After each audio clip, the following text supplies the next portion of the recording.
আমার সাথে কন্ট্রোভার্সি হইতেছে লাইক 5-6 বছর ধরে। কোনোটাই খুব একটা বড় কন্ট্রোভার্সি না, ক্যান্সেল হয়ে যাওয়ার মতো।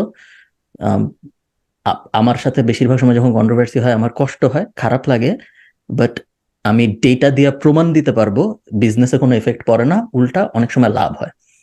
এবং He's not আমার capping. সাথে It actually true, by hmm. the way. দেখাইছে আমাকে।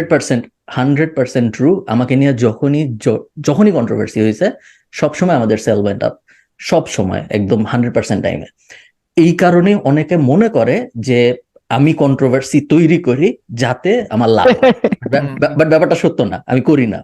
কিন্তু তারপরেও যখন কোনো কন্ট্রোভার্সি, আমি নভেম্বরে 3-4 দিন পর পরই ফেসবুকে মোস্ট পপুলার ছিলাম।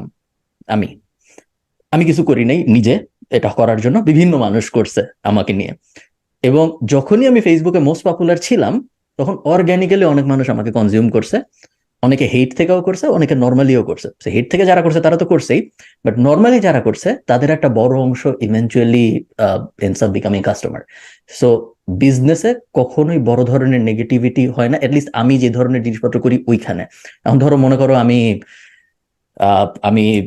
ওই রেস্টুরেন্টটা যে কুকুরের মাংস খাওয়াইছে এরকম একটা কাহিনী করছি, সুলতানস ডাইন, হ্যাঁ। সুলতানস ডাইন, এরকম একটা আরে controversy allegation হয়েছে। আসছিল, অ্যালিগেশন আসছিল এরকম এটা। এরকম একটা অ্যালিগেশন আসছিল, ওইটা নিয়ে আমরা কথা বলছিলাম একটা যেটা podcast-এ। পরে এরকম আমরা কাহিনী, গায়েব করে দিচ্ছি, হ্যাঁ। যেটা হয় নাই আসলে। এটা হয় নাই হ্যাঁ, আসলে, হ্যাঁ।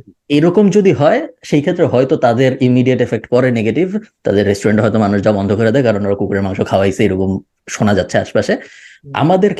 আমার ক্ষেত্রে যে ধরনের কন্ট্রোভার্সি হয়েছে যে কোর্সের দাম বেশি, স্ক্যাম, কোর্সের ভিতরে কিছু শেখা যায় না, এই যে ট্রাইনিমাল পডকাস্ট কন্ট্রোভার্সি, এগুলোর প্রত্যেকটাই হেল্প আনফরচুনেটলি। এবং এই কারণে আমি সবাইকে বলি যে আপনি যদি কাউকে হেট করেন, বেস্ট থিং টু ডু হইল গিয়ে নট ইন্টারাক্টিং।